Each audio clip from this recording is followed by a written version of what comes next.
Hello বন্ধুরা, চলে এলাম আরও একটা ভিডিও নিয়ে। তো বন্ধুরা, দেখতে পাচ্ছ আমি পিয়ালি স্টেশন থেকে অটোতে 2 মিনিট এই জায়গার ওপরে চলে এলাম।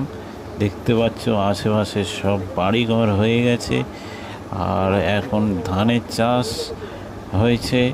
এই ধান উঠলেই যে সমস্ত ফাঁকা জমি আছে সব বিক্রি হয়ে যাবে।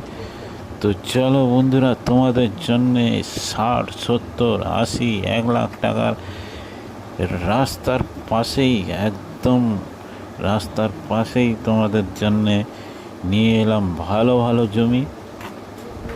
তো এটা দেখতে পাচ্ছ 16 ফুটের রাস্তা, যেটা হচ্ছে এই যে বাউন্ডারি দেওয়া আছে,